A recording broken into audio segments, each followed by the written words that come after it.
கிறிஸ்துவுக்குள்ளாக இருக்கிறேன், எதை குறித்தும் கவலைப்பட மாட்டேன். ஆமென்.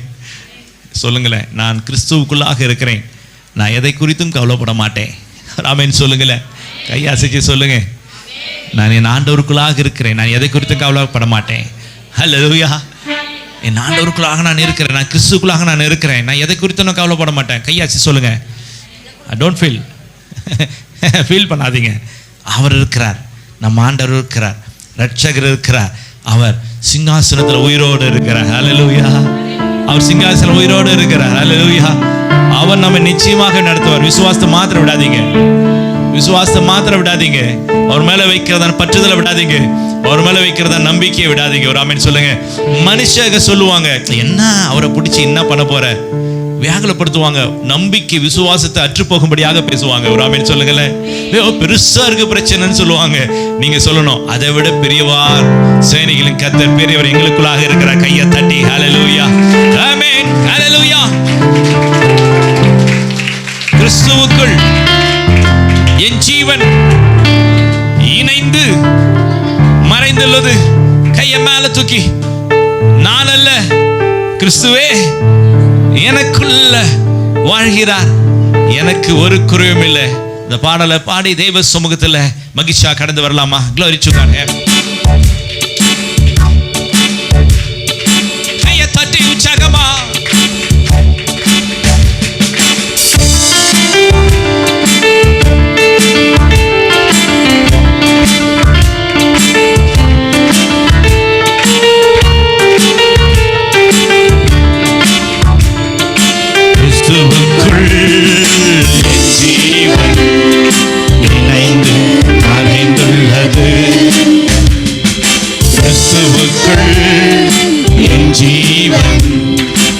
இணைந்து மறைந்துள்ளது. நான் அல்ல, இயேசுவே என்னில் வாழ்கிறார். இனி நான் அல்ல, இயேசுவே என்னில் வாழ்கிறார். நான் அல்ல, இயேசுவே என்னில் வாழ்கிறார். இனி நான் அல்ல, இயேசுவே என்னில் வாழ்கிறார். கிறிஸ்துவுக்குள் என் ஜீவன் இணைந்து மறைந்துள்ளது. கிறிஸ்துவுக்குள் என் ஜீவன் இணைந்து மறைந்துள்ளது. லாபமான அனைத்தையுமே நஷ்டம் என்று கருதுகிறேன். லாபமான அனைத்தையுமே நஷ்டம் என்று கருதுகிறேன். என்னை தருகின்ற பரிசுக்காக நான் இலக்கை நோக்கி தொடருகிறேன். என்னை தருகின்ற பரிசுக்காக நான் இலக்கை நோக்கி தொடருகிறேன். நான் அல்ல, இயேசுவே என்னில் வாழ்கிறார். இனி நான் அல்ல, இயேசுவே என்னில் வாழ்கிறார். நான் அல்ல, இயேசுவே என்னில் வாழ்கிறார். இனி நான் அல்ல, இயேசுவே என்னில் வாழ்கிறார். நான் அல்ல, இயேசுவே என்னில் வாழ்கிறார். இனி நான் அல்ல, இயேசுவே என்னில் வாழ்கிறார். ஒரு ஆமென் சொல்லுங்க. கர்த்தர் நம்மோடு கூட இருக்கிறார். கரங்களை தட்டி.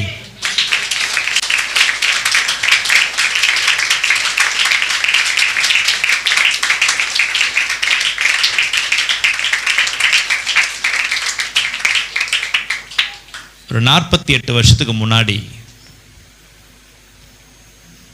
என்னுடைய தகப்பனார் சித்தேரி மலை என்கிறதான பழங்குடி மலைவாழ் மக்கள் இருக்கிறதான இடத்துல அவங்க மினிஸ்ட்ரி பண்ணாங்க.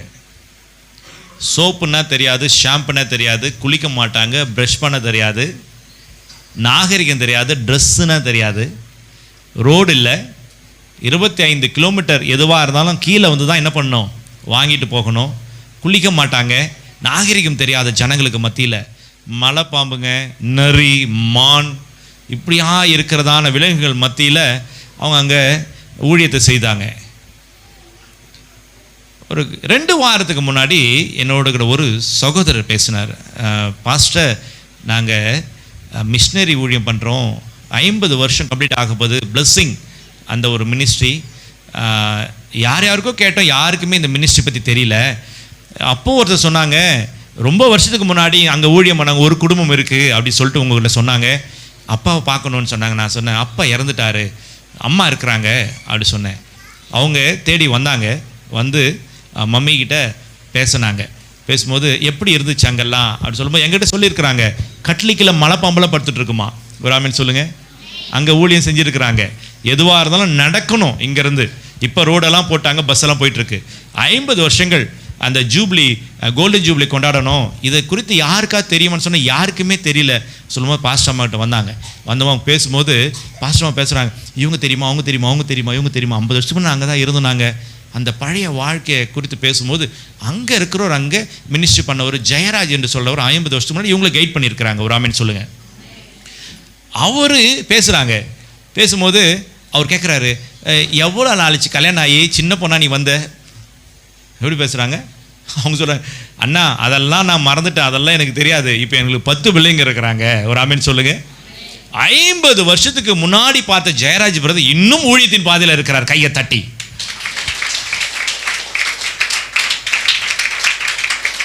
இவங்களை வழிநடத்ததான அந்த சகோதரர் ஜெயராஜ் பிரதருக்கு எவ்வளோ வயசோ அவங்க பேசுகிறாங்க, நல்லா இருக்கிறீங்களா, இன்னும் ஊழியம் எப்படி இருக்கு. இப்போ நான் சர்ச் ஃபோட்டோஸில் காமிச்சேன். நான் சொன்னேன், எங்கள் அப்பா அவ்வளோ கஷ்டப்பட்டு சித்தேரி மலையில் ஊழியம் செய்திருக்கிறார்.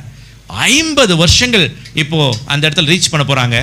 50 வருஷத்துக்கு முன்னாடி, 48 வருஷத்துக்கு முன்னாடி இவங்க போய் ஊழியம் பண்ணிக்கிறாங்க. அப்போல்லாம் யாருக்கும் என்னன்னே தெரியாது. ஆண்டவராக இயேசு கிறிஸ்துன்னு யாருக்கும் தெரியாது. ஆனால் இந்த இடத்துல நான் ஒரு காரியத்தை சொல்கிறேன். 50 வருஷங்கள் பொறுத்து ஜெயராஜ் என்கிறதான ஒரு சகோதரர் பாஸ்டர் மட்டும் பேசுகிறாங்க, அம்மா நல்லா இருக்கிறியம்மா, எப்படி போகுது ஊழியெல்லாம். அப்போ 50 வருஷம் அவர் எதில் இருந்திருக்கிறார் இன்னும். ஒரு ஆமீன் சொல்லுங்கள். என்ன பார்க்க வந்து அவர் சொல்லாரு, பாஸ்டர் நான் 20 வருஷமாக தான் இதில் இருக்கிறேன் அப்படி சொன்னேன். நான் சொன்னேன், 20 வருஷமாக இருக்கிறீங்களா? ஆமீன், ஹல்லேலூயா. கிறிஸ்துவுக்குள்ள எத்தனை வருஷமாக இருக்கிறார் அவர்? 20 வருஷமா. இதெல்லாம் நமக்கு சந்தோஷமான ஒரு காரியம். ஒரு ஆமீன் சொல்லுங்களேன். போகிறதும் வர்றதும், இப்படி பாரி போகிறதும் அப்படி போகிறதுமா இல்லை கிறிஸ்டியானிட்டி. ஒரு ஆமீன் சொல்லுங்கள். கிறிஸ்துவம் அது இல்லை, கிறிஸ்துடைய ஜீவம் அது இல்லை. எப்பொழுதும் கிறிஸ்துவுக்குள்ளாக இருக்க வேண்டும். ஒரு ஆமீன் சொல்லுங்க. கையை மேலே தூக்கி. இப்படி போயிடுறது, அப்படி அங்கே வர்றது, அப்புறம் லீவ் போட்டு எங்கே வர்றது, இது குவார்டர்லி லீவுக்கு, ஆஃப்லி லீவுக்கு, ஆனுவல் லீவுக்கு போயிட்டு வர்றதில்லை. கிறிஸ்துவுடைய அன்பு. ஒரு ஆமீன் சொல்லுங்க. கையை மேலே தூக்கி சொல்லுங்க. எத்தனை வருஷம் ஆனாலும், 20 வருஷமோ 30 வருஷமோ 40 வருஷமோ 50 வருஷமோ 50 வருஷங்களை பொறுத்தும் பாஸ்டரை பார்த்தா அவங்க கிறிஸ்துவுக்குள்ளாகவே இருக்கிறாங்க. கையை தட்டி ஹல்லேலூயா. இதுதான் வாழ்க்கை. 30 வருஷம் பொறுத்து நான் பார்த்தேன், இன்னும் அவங்க கிறிஸ்துவுக்குள்ளாகவே இருக்கிறாங்க. ஒரு ஆமென் சொல்லுங்களேன். இன்னும் இயேசு கிறிஸ்து நான் விட மாட்டேன். கையை தட்டி, நான் அவரை விட மாட்டேன், நான் அவரை விட மாட்டேன். அவர் நன்மை செய்தாலும் தீமை செய்தாலும், செஞ்சாலும் சரி செய்யாமல் போனாலும் சரி, நான் ஆண்டவரை விட மாட்டேன், நான் கிறிஸ்துவ விட மாட்டேன். நான் பாஸ்டர் நீங்க 8 வருஷம் பெருமையா சொல்றீங்க, நாங்க 30 40 50 வருஷமா கிறிஸ்துவுக்குள்ள இருக்கிறோமே. ஹல்லேலூயா. லாபமோ நஷ்டமோ ஒண்ணுமே இல்லைனாலும் பரவாயில்ல, எது வந்தாலும் பரவாயில்ல, எது வரனாலும் பரவாயில்ல, நாங்க கிறிஸ்துவுக்குள்ளாக இருக்கிறதை எங்களால ஒருவராலும் பிரிக்க முடியாதுன்னு சொல்லி கையை தட்டி ஹல்லேலூயா. யோபுடைய மாம்சம் முழுவதுமாய் அழுகி போயிற்று. ஆனாலும் யோபு சொன்னா, தன் மனைவி துக்கப்படுத்தினாள், ஆனாலும் கிறிஸ்துவிலிருந்து அவர் விலகவில்லை. கையை தட்டி. நான் உங்களுக்கு அதான் சொல்லுவேன், என் நிமித்தமாகவோ, பிள்ளைகள் நிமித்தமாகவோ, விசுவாசி நிமித்தமாகவோ, கணவன் நிமித்தமாகவோ, மனைவி நிமித்தமாகவோ, பக்கத்தில் இருக்கிற கிறிஸ்துவன் நிமித்தமாகவோ இடர்கள் உண்டானா இல்ல, அந்த அம்மா அந்த சிஸ்டர் அப்படி பேசிட்டாங்க, அதனால தான் என்னால சர்ச்சுக்கு வர முடியல, அதனால தான் கிறிஸ்துவத்தை விலகிறேன், இன்னும் கிறிஸ்துவம் இது வேண்டாங்க. ஒவ்வொருவரும் லக்கை நோக்கி அவரவர்கள் பாதையில ஓட வேண்டும். ஒரு ஆமென் சொல்லுங்களேன். வரலாற்றில் பார்க்குறோம், அவரோடு கூட பயணித்த 12 சீஷர்களையும் பைபிள் இல்லை, எண்ணெயில் வறுத்தாங்க. ஆமென். தலைக்கீழ சிலுவையில் அரைஞ்சாங்க, தலையை வெட்டிட்டாங்க. ஒரு சீஷரை எண்ணெய் கொப்பரையில் போட்டு அப்பளம் வறுக்கிற மாதிரி போட்டு எடுத்தாங்களா, அப்பயும் அவர் உயிரோடு இருந்தாராம். ஆமென். அவரோடு கூட அன்பாக இருந்ததான தோமாவை சென்னையில் அந்த பரங்கி மலையில் சாகடிச்சு சீக்கிரம் ஒரு உடல் அழுகணும்னு சொல்லிட்டு புதைச்சிட்டாங்க.